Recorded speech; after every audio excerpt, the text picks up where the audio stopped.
Plaintiff Lee Brown met the defendant in a social club, and he claims when she drinks, she gets extremely flirtatious. Lee says he's suing because the defendant wrecked his car, and he suspects she had been drinking.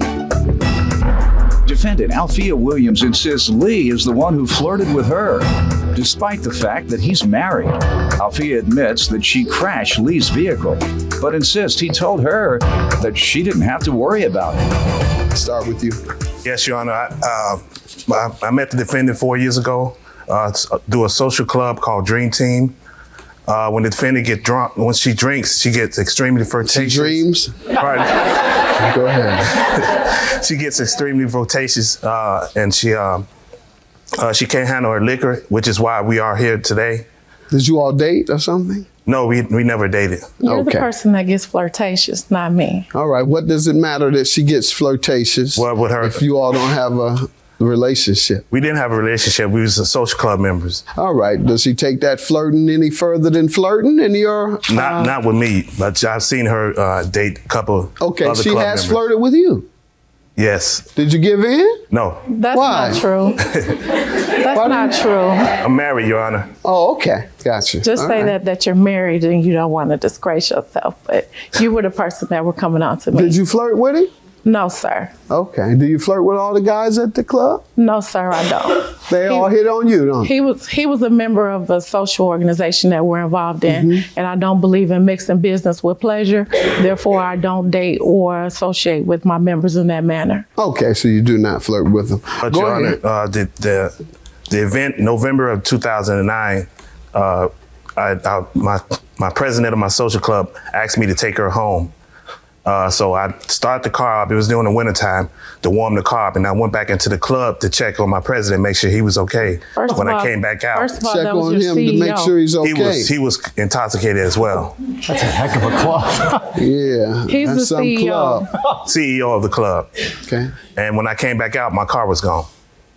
Defendant had took off. She went from the passenger seat to the driver's seat and took off in my car. Ma'am, is this true? You will give me some background and then we can address whether that's First true. of all, Your Honor, yes, I did meet the defendant and we were in a mutual social club together. But he is actually the person that does a lot of the flirting. What type of socializing do you all do? We network with different individuals. We also do a lot of community service here in Chicago. Oh, good. We try to put back to the community. We go out, we have a good time, but most of the time the money that we raise from the sets that we throw, we take and we turn it around and we might feed the homeless, donate Easter baskets to the homeless, and do different things to put back into the community. So I'm glad we found out the name, and that's Dream Team here in Chicago. That's the club that we were previous members of, but I'm a founder of my own club, Elite CEOs. Elite, all right. Why did you leave Dream Team? Sometimes my mom says if you want something done right, you have to do it yourself. So that's what I did. All right. During the time that I've been friends with the individual, he's made several passes at me, would make comments to say that if I was his lady, things would be different. If there were guys that were approaching me in the bar, he'd get upset. On one occasion, we were at a bar together and someone came up and approached me and he stroked across my shoulder and he grabbed the guy and put him in a headlock. So that was my job. I was hold on. force. I would. That was your job? And what would you say to all these advances? I let him know that, this is not cool. This is not what's up. And he kept doing it? He kind of like lean off for a minute, but then it would strike back up again. What would you say then? I would tell him once again, there's nothing happening. This is only something here that we're doing as an organization. This is not something that we take further than that. All right. When did you move to Chicago? When did I move to Chicago? Yes. I moved to Chicago in 2010. From where? 2000, from Galesburg, Illinois. Oh, okay. Well, how far is that from Chicago? It's about 200 miles. Oh, okay. I understand now. All right. Chicago women wouldn't let a man keep sexually harassing them and just keep telling them the same thing. They, at some point, they'd show them a sign that they should stop harassing them. Well, there was repercussions. We actually ended up ejecting him from the club. All right. That's the professional way of doing it. Good. All right. Well, first of all, did you take his car? Because I'm sure that's why he's suing. Something happened when you took it. Did you take his car?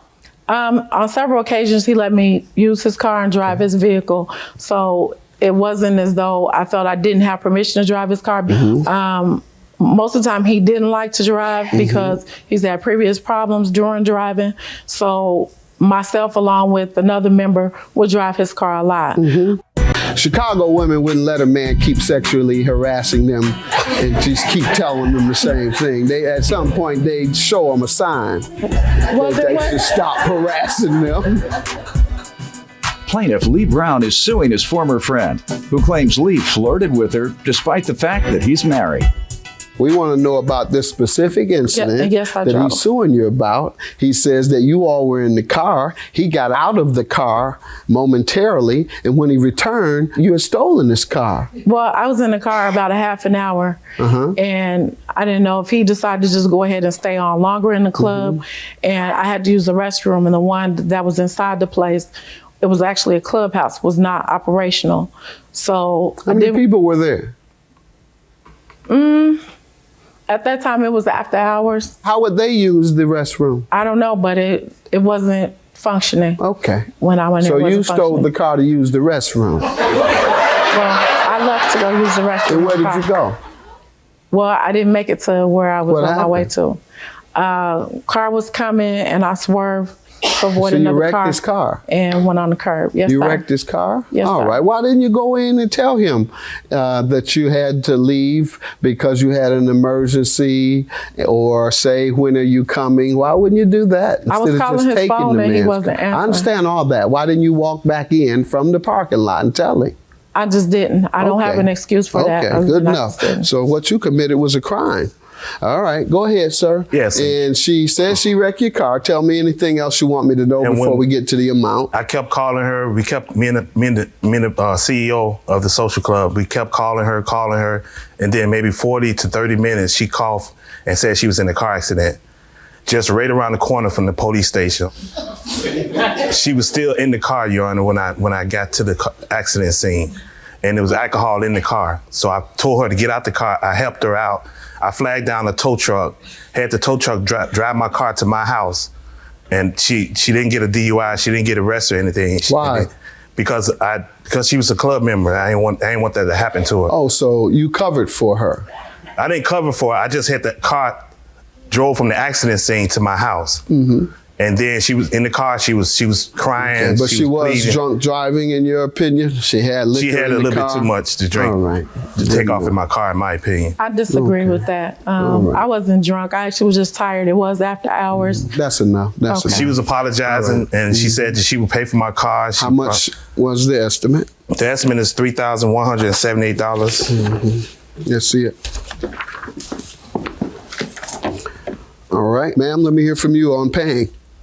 At the time that the accident happened, he told me not to worry about it, that he would work it out. He said that he had a settlement coming and that he would try to get his car fixed with the settlement. Oh, okay. So he said, no problem. You can wreck it and cost him $3,000 worth of damage, and you don't have to pay anything for it. Well, that's what he said. All right, I don't believe you. I have a promissory note also, Your Honor. After a year of she not paying anything. Ma'am, did you sign a promissory note? Yes, sir. Why would you sign that if he told you didn't have to pay for it? Because he went back and forth with it. 1 minute he would say but why didn't you tell me that just now then? You led me to believe that he told you didn't have to pay. You didn't say that later I signed a note saying I would pay. I believe you were drunk driving, ma'am, and I believe it's disgusting that you would drive drunk and risk other people's lives. Have a good day. Judgment for the plaintiff.